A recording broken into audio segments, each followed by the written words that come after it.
انبیاء نے مجھ سے پہلے تک، مطلب آپ صلی اللہ علیہ وسلم پہلے تک دجال کے فتنے سے اپنی قوم کو ڈرایا ہے۔ نوح علیہ السلام پہلے رسول انسانی کی طرف بھیجے گئے، ان سے لے کر تمام انبیاء نے کس سے ڈرایا اپنی قوم کو؟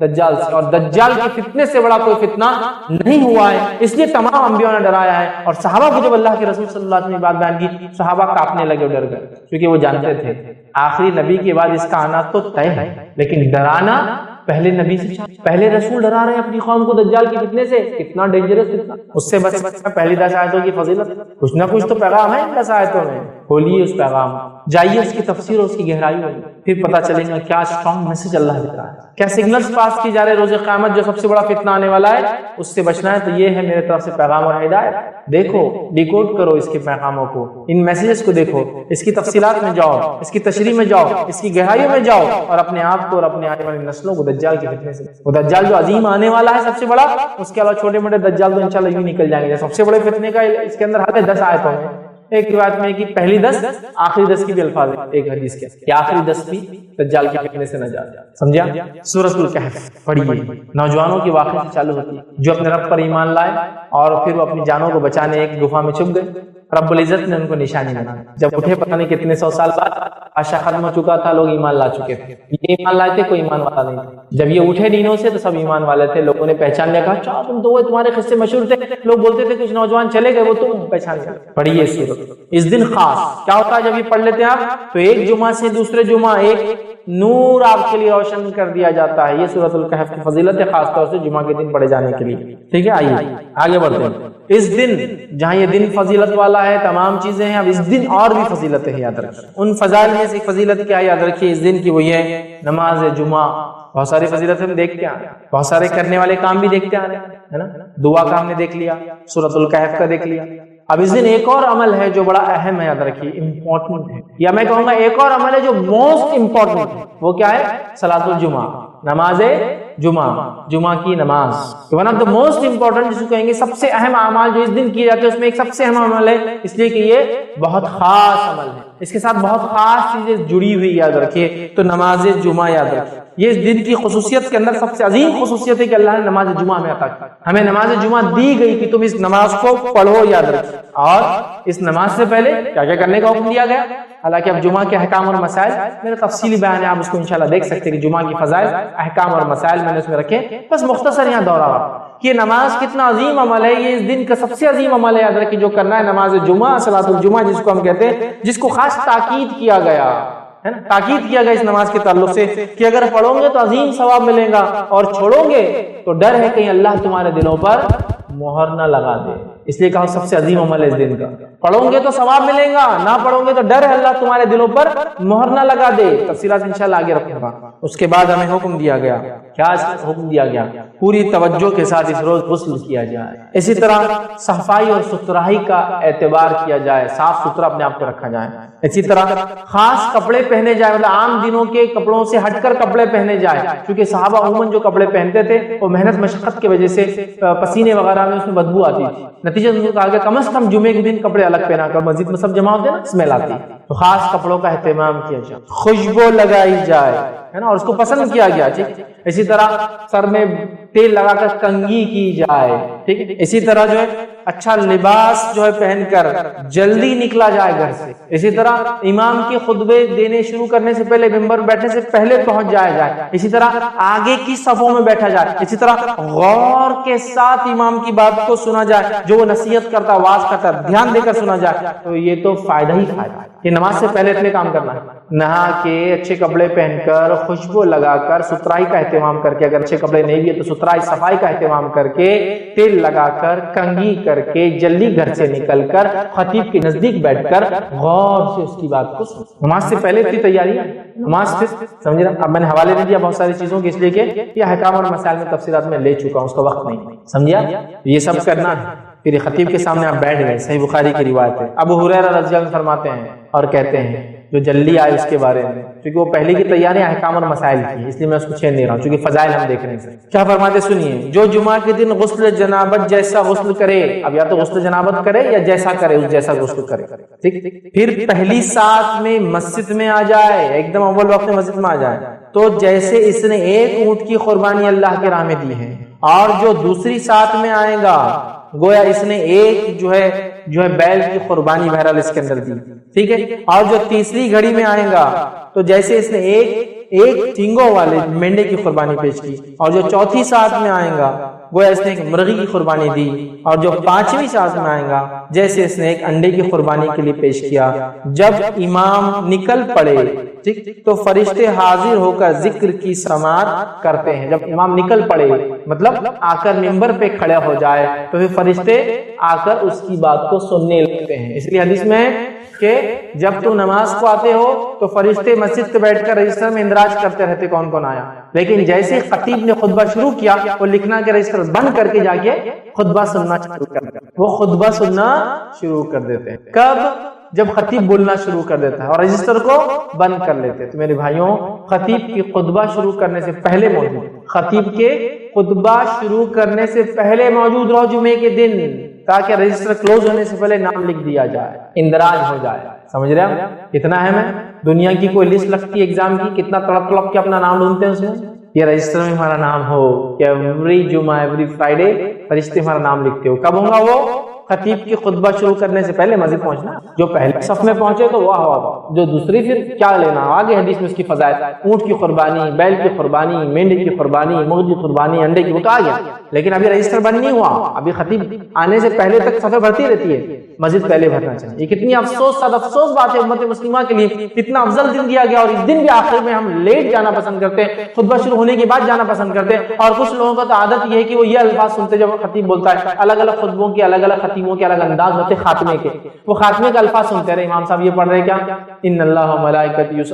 ختم ہو رہا، بھاگو، یہ ٹائم آ گیا اپنے آپ مسجد میں گھسنے کا، ٹھیک، یا پھر کئی جگہ ان اللہ یأمر بالعدل والإحسان وإیتاء ذی القربى، بھاگو، ختم ہو رہا خطبہ، اب اپنا نمبر آنے کا ٹائم ہے، مطلب رجسٹر بند ہو کے پتہ نہیں کتنا ٹائم ہوا، خطیب اٹھ رہا ہے مطلب نماز کے لیے۔ حدیث میں ہے کہ جب اٹھ کے ممبر پہ آ رہا ہے تو فرشتے آ کے سننا شروع کر دیتے اس کی واضح نصیحت کو، اور مسلمان بول رہا ہے فرشتوں تم ہی سن لو، تم کو ضرورت ہے اس کی، ہم کو کہاں ضرورت ہے، جن کے لیے ہے وہ نہیں سن رہے، اور آخر میں دوڑتے ہوئے آ رہے ہیں، بیٹھ گئے، ہاں بالکل مل گیا جمعے کا سوال۔ خطیب کے ممبر چڑھنے سے پہلے مسجد میں داخل ہونا انشاءاللہ کوشش کرنا، اول پہلی صف، دوسری صف، تیسری صف، چوتھی صف، پانچویں صف، چلو نہیں بھی ہوا تو خطیب کے ممبر سے بیٹھنے سے پہلے جانا، تاکہ کم از کم رجسٹر میں نام اندراج ہو جائے، رجسٹرڈ ہو جائے ہمارا نام، ورنہ فرشتے کا رجسٹر بند کر کے خطبہ سنتے ہیں، ٹھیک ہے۔ تو یہ حدیث میں بھی آگے کہ فرشتے پھر امام کے کھڑے آنے سے پہلے، نکلنے سے پہلے، مطلب ممبر پہ کھڑے ہونے سے پہلے، پھر جب کھڑے ہو جاتا ہے تو اس کی بات کو سننے کے لیے جمع ہو جاتے ہیں، ٹھیک۔ اسی طرح ابو داؤد اور حاکم کی روایت ہے، سمرہ بن جندب رضی اللہ عنہ فرماتے اور کہتے ہیں نبی اکرم صلی اللہ علیہ وسلم فرمایا، جمعے کے دن حاضر ہو کر امام کے قریب بیٹھو،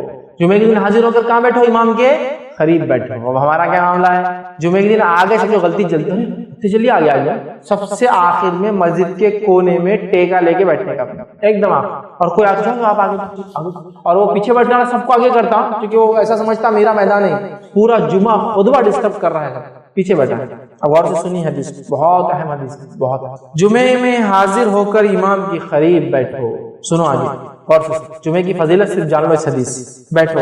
آدمی مسلسل پیچھے ہٹتا رہتا ہے جمعے میں، آپ نے فرمایا آدمی مسلسل پیچھے ہٹتا رہتا ہے جمعے میں، حتیٰ کہ اگر جنت میں بھی داخل ہوگا تو پیچھے ہی اللہ رکھے گا، اس کو آگے میں لے جائے گا۔ جمعہ میں پیچھے رہنے والا جنت میں پیچھے رہے گا۔ آدمی مسلسل پیچھے ہٹتا رہتا ہے جمعے میں، ابھی پہلی صف میں آ رہا، پھر تھوڑا جاندہ 2-3 صف بھی چلتا، پھر جاندہ 10ویں صف میں چلتا، پھر جاندہ امام صاحب خطبہ شروع ہونے کے بعد بھی چلتا، پھر ختم ہوتے وقت بھی تو چلتا، پھر ایک رکعت چھوٹی بھی تو چلتا، آپ نے وہ آخر میں جانا یا جلدی جا کے بھی آخر میں بیٹھنا۔ آدمی جمعہ میں پیچھے ہٹتا رہتا ہے، پیچھے ہٹتا رہتا ہے، پیچھے ہٹتا رہتا ہے، حتیٰ کہ نبی اکرم صلی اللہ علیہ وسلم فرماتے ہیں اگر جنت میں بھی گیا تو پیچھے ہی رہے گا، اللہ آگے نہیں۔ اور آپ سب کو پتا ہے، مجھے بھی پتا ہے، جنت کے اندر آگے والے حصے میں بڑے بڑے لوگ رہنے والے ہیں، اظہار سٹی کے پرائم اسپاٹ سے بڑے بڑے لوگ رہتے ہیں، سٹی سینٹر سے مالدار قسم کے لوگ رہتے ہیں، تو جنت کے بیچ والے حصے میں، اور اس میں بھی سب سے بیچ اور سب سے اونچے حصے میں نبی اکرم صلی اللہ علیہ وسلم، اس کے بعد دیگر انبیاء، اس کے بعد ان کے اصحاب، ان کے بعد ان کو محبت کرنے والا بھی نا، جو جس سے دنیا محبت کر رہا اس کے ساتھ رہیں گا، پھر اس کے بعد اللہ کے جو ہے صدیقین، ہاں اس کے بعد 14 صالحین، پھر اللہ کے نیک بندے اولیاء جن کو کہتے ہیں، پھر ان سے کم نیک، ان سے کم نیک، ان سے کم نیک، ان سے کم، تو لاسٹ میں سب سے آخر جمعہ میں پیچھے رہنا جنت میں پیچھے رہنے کا سبب۔ اچھا یہ باتیں دونوں کے لیے ہو رہی ہے، مرد اور عورتوں کیا؟ اب جمعہ بولے تو عورتیں بول رہی کیا آج ٹاپک لے لیا، ہمارا تو کوئی حصہ ہی نہیں۔ یہ آپ کے لیے بھی ہے میری ماں بہنوں، جمعہ تمہارے لیے بھی ہے، اور تمہارے لیے بھی جمعہ اتنی ہی اہمیت کو لے کر آتا ہے جتنی مردوں کے لیے لے کر آتا ہے۔ کتنی افسوس و صد افسوس کی بات ہے کہ امت مسلمہ کی عورتیں جمعہ ہی نہیں پڑھتی۔ کہاں سے پڑھیں گی؟ جمعہ کو جاتی نہیں۔ حالانکہ یہ بات بھی میں رکھ رہا ہوں آپ کے سامنے، حالانکہ جمعہ کی نماز ان کے لیے اگر وہ نہ بھی پڑھے تو گناہ گار نہیں ہوتی یار، یہ بات طے ہے، کیونکہ حدیث میں جمعہ 5 لوگوں کے لیے معاف ہے، میں مان رہا ہوں اس سے۔ عورت کے لیے معاف ہے، غلام کے لیے معاف ہے، بیمار کے لیے معاف ہے، مسافر کے لیے معاف ہے، اور بچوں کے لیے، نابالغ بچوں کے لیے معاف ہے، ٹھیک ہے سمجھ لو۔ لیکن جمعہ کا خطبہ اور وعظ و نصیحت کی جگہ کہاں ہے تمہارے پاس حاصل کرنے؟ تو کم از کم یہ تو حاصل کر لو۔ کیا ہے اور موقع بتاؤ؟ عیدین میں نہیں جاتی ہو، جمعہ میں نہیں جاتی ہو، فضائل بھی دیکھو، جو جائیں گا تو فضائل پائیں گا، جو نہیں جائیں گا تو مستثنا عورتیں۔ مردوں کے لیے نہیں ہے، مردوں کو تو جانا ہے، ہاں بیمار مرد ہو، مسافر مرد ہو تو اس کے لیے بھی جمعہ معاف ہے، عورت ہے معاف ہے، لیکن گئے تو فضائل بھی تو ہے۔ دنیا کے اندر اگر ایک چیز پہ خریداری پر چھوٹا سا 10 روپے کا آفر آ جائے تو شوہر کی مت مار دیتی عورتیں۔ دیکھو میں نے 1000 روپے کا کپڑا لیا، 1000 روپے کا کپڑا کہیں بولا تم نے بیگم 1000 روپے کا؟ ارے اس پہ 10 روپے کی سڑی ہوئی بالٹی گری تھی نا بیگم، لیکن 1000 روپے تو گئے نا میرے، 990 روپے 10 روپے کی بکیٹ کی۔ نہیں آفرز لبھاتے ہیں، یہ شریعت کے آفرز نہیں لبھاتے ہیں، کیا فضیلت ہے۔ اگر میرے علاقے میں ایسی مسجد ہے جہاں جمعہ ہوتی تو میں جاؤں گا، اس فضیلت۔ مسجد کے انتظامیہ، جو لوگ انتظامیہ میں ہیں ان سے گزارش کروں گا اللہ کے لیے مسجدوں کے دروازے عورتوں کے لیے کھول دو، اس سے پہلے کہ وہ کھلا لے کھول دو۔ زمانہ بہت بدل چکا ہے، اب منمانی مردوں نے جو کر لی نا اپنی سوچ کے اعتبار سے تمہاری نہیں چلنے والی۔ اگر تم شریعت کے جو دیے ہوئے حقوق نہیں دو گے یہ اپنے حقوق چھین کر لیں گے، پھر ان کی کون مدد کر کے تمہارا نقصان کرے گا؟ اس سے پہلے یہ حالات آئے، دے دو جو ان کا حق ہے ان کو۔ مسجد کا چندہ مانگتے تو عورتوں سے نہیں لیتے کیا؟ نہیں تمہارا نہیں لیتے، تم کو آنے بھی نہیں دیتے،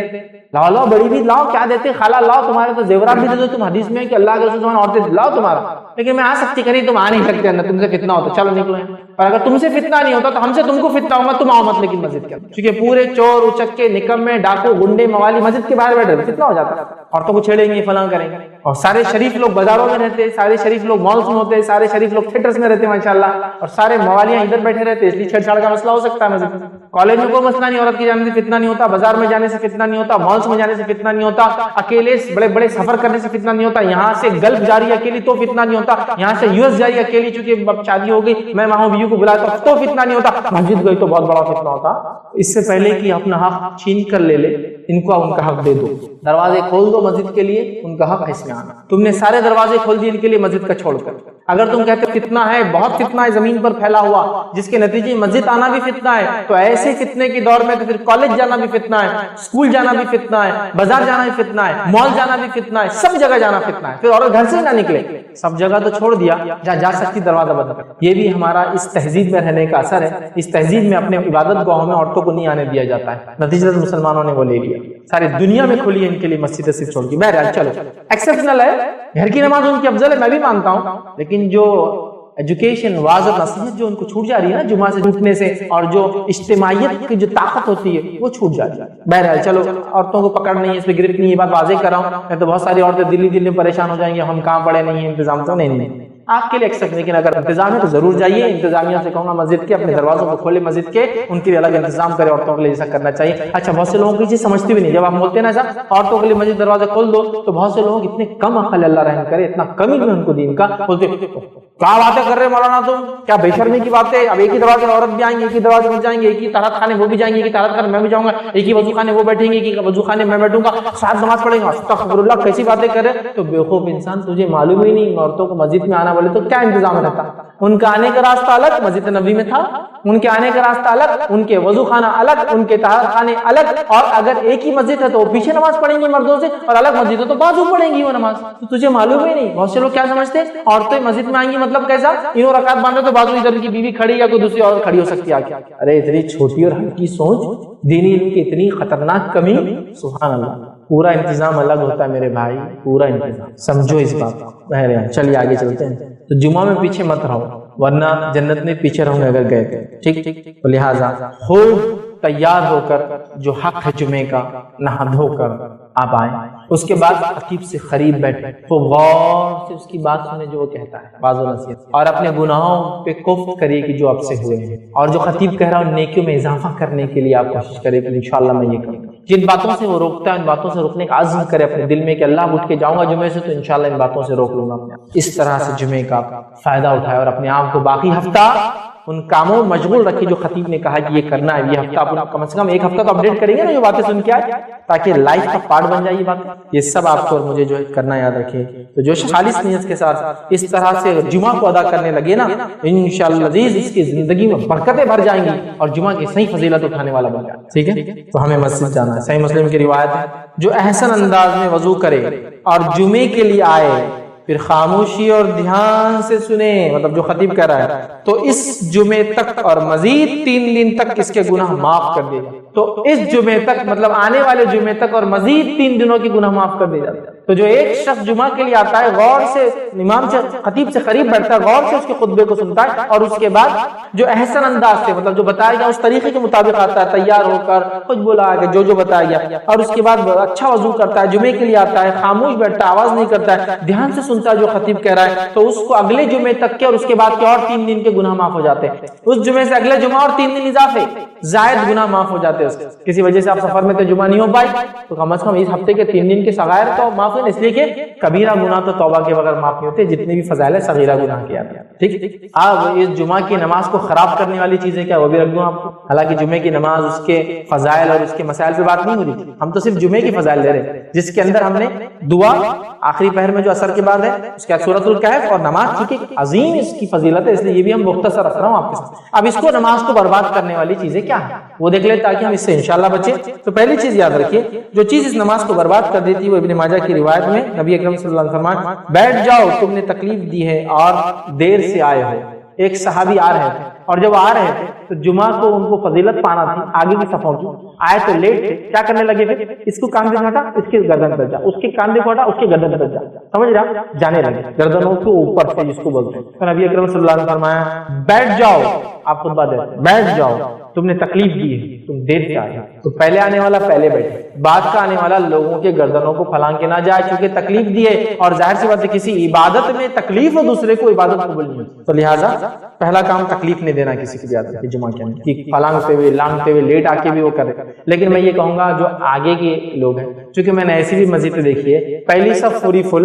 دوسری صف آدھی, تیسری صف میں 2 4, 5ویں صف میں کوئی نہیں, 1 1 2 2 1 1 2 2 1 2, اور آخری کی صف میں فل کہ پیچھے آنے والا سمجھتا مسجد فل ہے اور جب اندر دیکھتا آگے پورا خالی. اب یہ تو مجبوراً جا رہا ہے, یہ تو مجبوراً جا رہا ہے سب فل کرنے. یہ گناہگار انشاءاللہ نہیں ہوگا, کیونکہ گناہگار وہ ہے جو بعد میں آگے پیچھے بیٹھے ہوئے. لیکن مسجد فل ہو چکی ہے, لیکن آپ کو پہلی صف کا ثواب لینا اونٹ والا, تو آپ سب کی گردنوں کے اوپر سے جائے, غلط پسند نہیں. وہ جو خالی چھوڑے ہوئے لوگ ہیں وہ تو گناہگار ہے پیچھے بیٹھے, آپ آگے جا سکتے ہیں وہاں, کیونکہ اب ظاہر سی بات ہے مسجد فل ہوگی, باہر دھوپ ہو سکتی ہے, چپلیں ہو سکتی ہیں, بہت سارے پرابلم ہو سکتے ہیں, اور ایسا ہوتا ہے, یاد ایسا ہوتا ہے. ٹھیک ہے, تو بہرحال یہ ایک الگ مسئلہ ہے, لیکن عام اعتبار سے ایسا نہیں کرنا چاہیے, ورنہ جمعہ کا ثواب ضائع ہو جائے گا, چونکہ آپ مومن کو ایذا دے رہے ہیں جمعہ کے لیے جا کر. ٹھیک ہے, احتیاط کریں. دوسرا, بلند آواز میں تلاوت قرآن اور ذکر نہیں کرنا چاہیے جمعے کے دن. نبی اکرم صلی اللہ علیہ وسلم مسند احمد کی روایت دیکھا, صحابہ قرات کر رہے تھے اور آوازیں تھوڑی بلند ہو رہی تھی, تو آپ صلی اللہ علیہ وسلم فرمایا, کہا ایک دوسرے کے سامنے بلند آواز میں تلاوت نہ کرو, کیونکہ جمعہ ہے, اب سب ایک دوسرے کے سامنے بلند آواز میں کریں گے تو بہت زیادہ شور ہو جائے گا مسجد میں, اور جمعے کے خلاف ہے کہ اس میں شور کیا. سمجھا؟ تو آپ نے کہا کہ ایک دوسرے کے سامنے بلند آوازوں میں تلاوت نہ کرو, تو یہ بھی نہیں کرنا ہے. تیسرا کام, اس سے بھی بدترین صورتحال جو ہے جس سے جمعہ کی نماز کا ثواب ضائع ہو جاتا ہے, سب سے بدترین صورت کیا معلوم, خطبے میں باتیں کرنا. اور ہو رہا ہے خطبہ چالو ہے اور کیسا کیا چل رہا, کب آئے, ٹھیک تو ہے نا, بچے بیوی وغیرہ بعد میں کہاں ٹائم ملے گا, بات کر لو ابھی. اب دوسرا آدمی پریشان ہو کے کیا کرے, خطبہ چل رہا ہے یار, یا تو پھر دونوں بیوقوف, اتنے عظیم ثواب کو ضائع کرے بات کر کے. جمعہ میں آپ آواز نہیں کر سکتے, بات نہیں کر سکتے, کس حد تک سنیے. صحیح مسلم کی روایت ہے, آپ صلی اللہ علیہ وسلم فرمایا اور کہا کہ جس نے کنکریوں کو چھوا تو اس نے لغو حرکت. جمعہ کے دن خاموش تو بیٹھے, خالی کنکریوں کو چھو رہا, وہ ریت وغیرہ رہتی نا, اب آج کے زمانے میں ریت وغیرہ نہیں رہتی تو کیا کھیلتے ہم, وہ کاڑیوں سے چٹائی کی, یا پھر پلاسٹک کے ریشے, تاگے, یا پھر بہت کوالٹی میٹس, تو کیا ہے اچھی قسم کی بنی ہوئی خالینوں کی خسرے نکالتے بیٹھے ہوئے, پورے تھے اس کے تاگوں کو صحیح کر رہے ہیں. اب یہ ہوتا اس زمانے میں کیا تھا, مسجد نبی کھلی تھی تو اس میں کنکر ہوا کرتے تھے, ریت. تو آپ نے فرمایا جس نے